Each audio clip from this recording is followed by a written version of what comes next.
तर विद्यार्थी मित्रांनो, भारत देश महान ही पहिलीच कविता तुम्हाला आहे, वर्ग 8वीला आहे। त्याचे कवी आहेत माधव विचारे, प्रसिद्ध कवी आहे। प्रस्तुत कवितेत काय दिलेलं आहे माहिती का? हे पाठीमागच्या मुला, प्रस्तुत कवितेमध्ये हिमालयाच्या शिखरांनी सुशोभित असलेल्या आणि गंगा यमुनेमुळे सुपेक्षतेने वरदान लाभलेल्या भारतभूमीला शौर्याची आणि पराक्रमाची मोठी परंपरा लाभलेली आहे।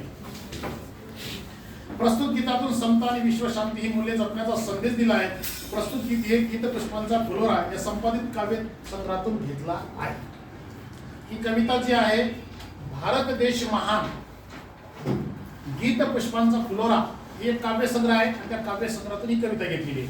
आपण सगळेजण ताला सुरात म्हणण्याचा प्रयत्न करूया। मी अगोदर मी म्हणतो, नंतर तुम्ही म्हणणार आहात। लक्षात आलं?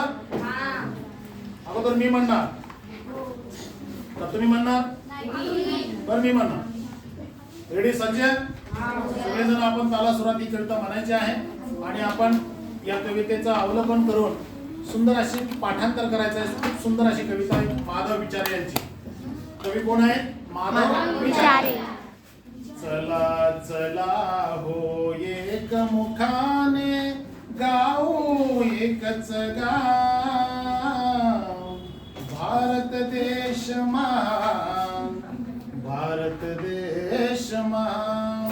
चला चला हो एक मुखाने गाऊ एकच गाव, भारत देश महान, आमचा भारत देश महान।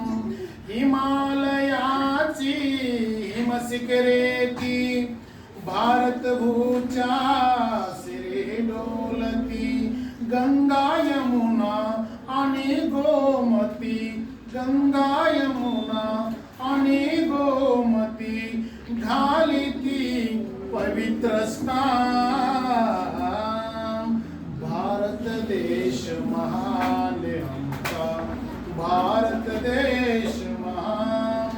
इतिहास नवा बलिदानाचा, शौर्यांचा आणि पराक्रमांचा, इतिहास हा बलिदानाचा, शौर्यांचा पराक्रमाचा, समतेचा आणि विश्वशांतीचा, समतेचा आणि विश्वशांतीचा जागवी राष्ट्र अभिमान, भारत देश महान, आमचा भारत देश महान। शौर्याने जे वीर चिलडले रणांगणी,